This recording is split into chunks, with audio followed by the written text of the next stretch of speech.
याद रखें मेरे दोस्तों, भाइयों, बहनों, मित्रों, मेरे प्रिय देशवासियों, हम लोग अपनी बेरोजगारी, गरीबी, महंगाई, भ्रष्टाचार, कुशासन, बिजली, पानी, अच्छी सड़क, अच्छी यातायात सुविधा, अच्छी शिक्षा, अच्छी स्वास्थ्य सुविधाओं की किल्लतों से तंग आकर कई सरकारों को बदल चुके हैं, कई पार्टियों को बदल चुके हैं, कई जनप्रतिनिधियों को बदल चुके हैं, परंतु हमारी उम्मीदों पर कोई भी खरा नहीं उतर पाया। चुनाव के समय हम इनके प्रचार प्रसार से सम्मोहित हो इन्हें अच्छा और समर्थ समझकर वोट देते हैं, परंतु फिर 5 वर्ष अपना सिर धुनते हैं। क्या यह सिलसिला हम यूं ही चलते रहने दें या तनिक विचार कर इस शासन व्यवस्था को ही बदलने की सोचें? यही हम सबके सामने एक बड़ा प्रश्न खड़ा है। व्यवस्था को बदलने की यदि हम बात सोचते हैं तो इसका अर्थ किसी एक पार्टी को हटाकर किसी अन्य पार्टी को सत्ता में लाना नहीं है, अपितु आज की शासन सत्ता जो जनप्रतिनिधियों द्वारा चलाई जा रही है, सीधे जनता द्वारा शासन हो ऐसी व्यवस्था लानी है।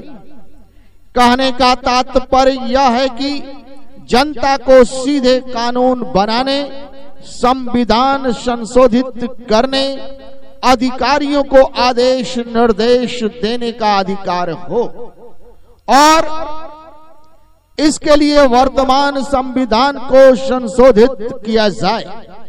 यह व्यवस्था कंप्यूटर और स्मार्टफोन जैसे उपकरण से सीधे लाई जा सकती है। इसके लिए सभी सरकारी विभागों का कंप्यूटरीकरण किया जाए और सभी ग्राम पंचायतों तथा शहर के वार्डों में भी कंप्यूटर केंद्र लगाए जाएं।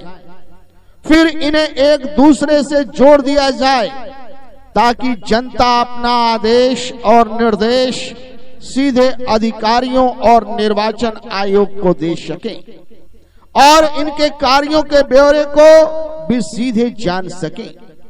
यही कंप्यूतंत्र शासन प्रणाली हमें राजनेताओं के शोषण और अत्याचार से मुक्त कर सकेगी।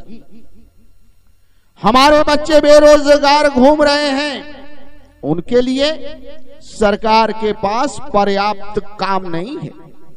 वे प्राइवेट संस्थाओं और कारखानों में हाड़ जोड़ मेहनत करने के लिए मजबूर हैं, जहां उन्हें उचित मजदूरी नहीं दी जाती है, क्योंकि सरकार उद्योगपतियों से मिलकर ऐसे कानून बनाई है जहां उद्योगपति मनमानी मजदूरी दे सके और मनमाने तरीके से काम ले सके और जब चाहे काम से निकाल भी सके।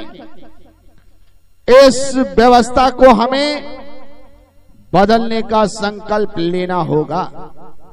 हमें सभी नौकरियों का सरकारीकरण करना होगा, जिसका सीधा अर्थ होगा कि कोई भी व्यक्ति कहीं भी कार्य करे, चाहे फैक्ट्री, स्कूल, अस्पताल, एजेंसी, दुकान, फर्म, संस्थान या फिर किसी के घर में क्यों नहीं, उसका वेतन सरकार दे और कार्य सीमा तथा कार्य प्रणाली और अन्य सुविधाएं भी सरकार तय करे।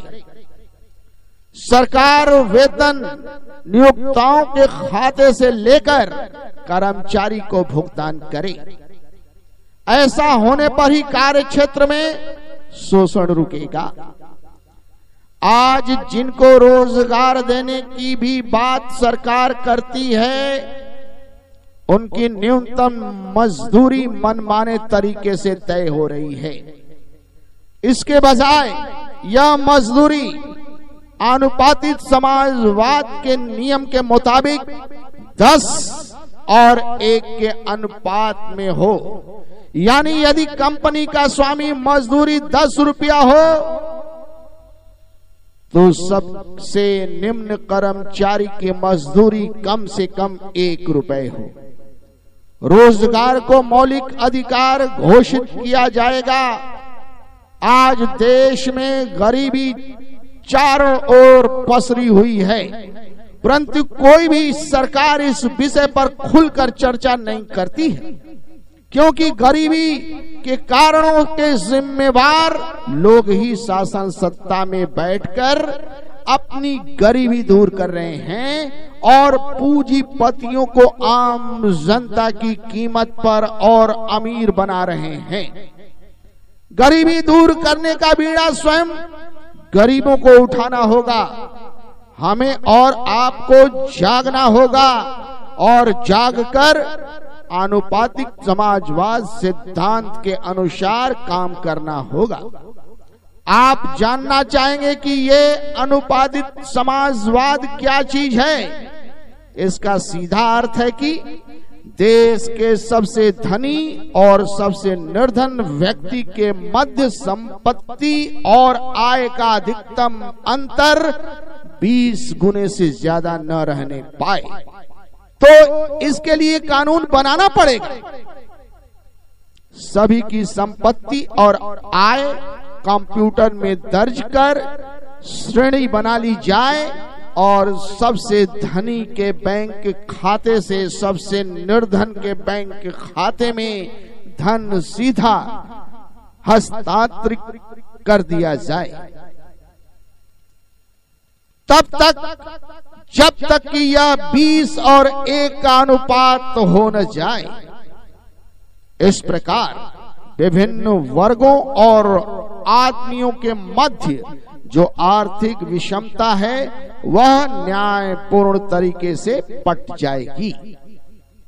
सभी पार्टियां देश से भ्रष्टाचार मिटाने की बातें करती हैं, परंतु सच्चाई यह है कि यह स्वयं भ्रष्टाचार में लिप्त है और अपने कुकर्म को छिपाने के लिए ऐसी बातें करती हैं ताकि हमें भ्रम हो जाए कि इनका इरादा भ्रष्टाचार मिटाने का है।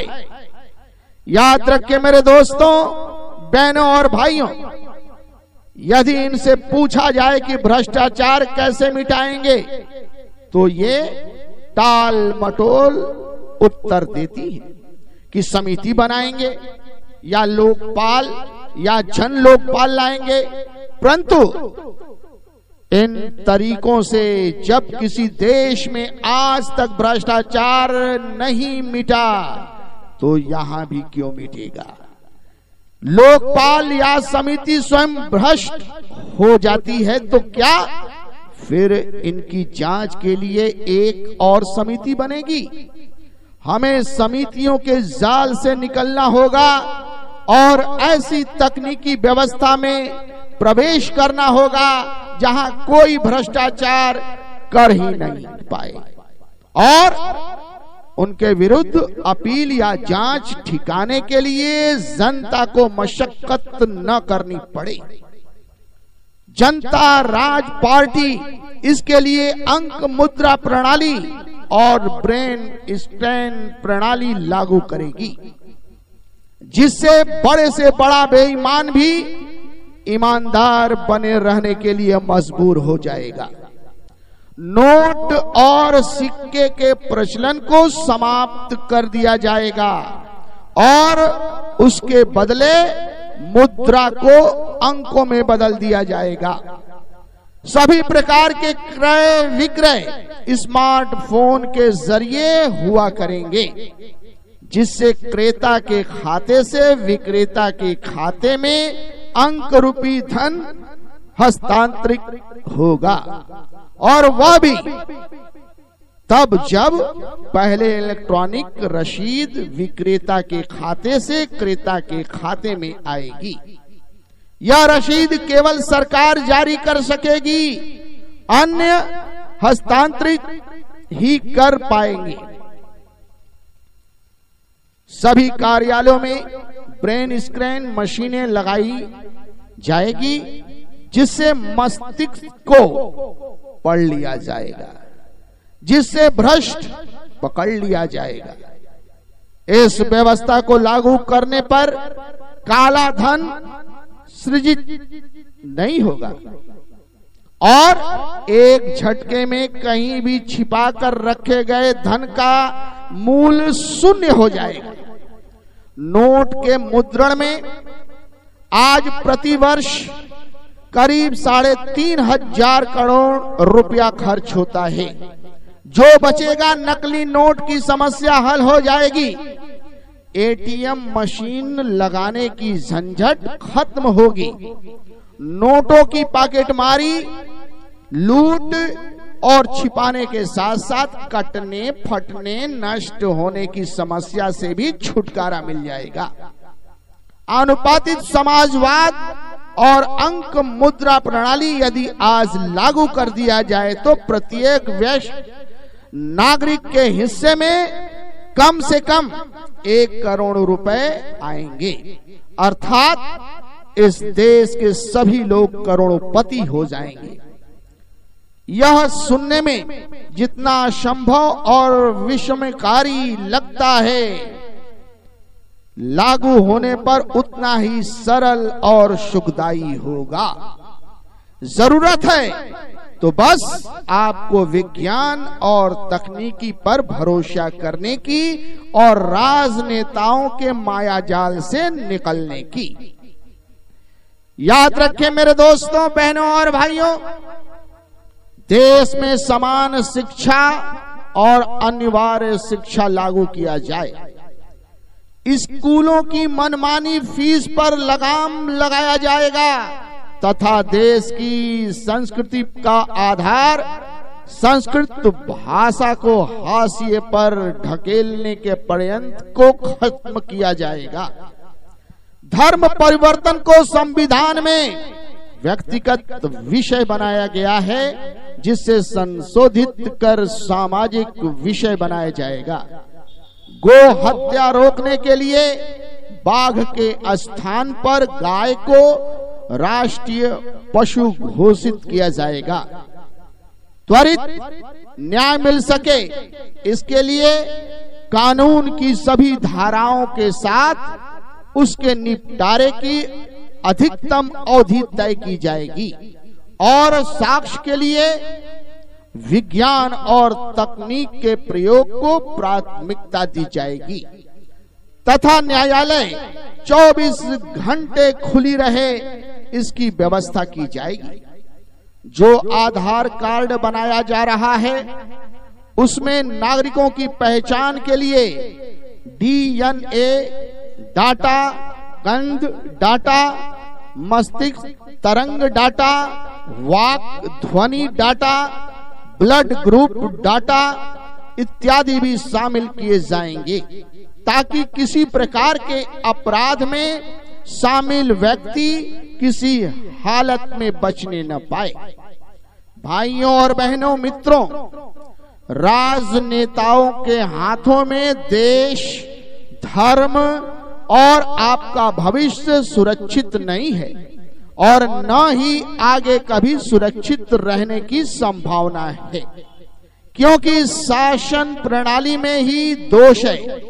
अतः इस पर अच्छे से विचार करें और शासन सत्ता की बागडोर अपने हाथों में सीधे लें। प्रत्यक्ष प्रजातंत्र की स्थापना के लिए कमर कस लें। जनता राज पार्टी संवैधानिक तरीके से आपको सत्ता राजनेताओं से लेकर हस्तांतरित करने के लिए गठित की गई है। अतः इसके सदस्य बने, इसे चुनाव में समर्थन दें और अपने तथा देश के भाग्य को संवारें। आज से आपका नारा है, विकास को अनुपात में, विकास हो अनुपात में, सत्ता सबके हाथ में। कंपू तंत्र लाना है, राजनेता हटाना है। विकास हो अनुपात में, सत्ता सबके हाथ में, कंपू तंत्र लाना है, राजनेता हटाना है और देश को बचाना है तो भैया कंपू तंत्र लाना है। धन्यवाद। जय हिंद। जनता जनार्दन जय जय।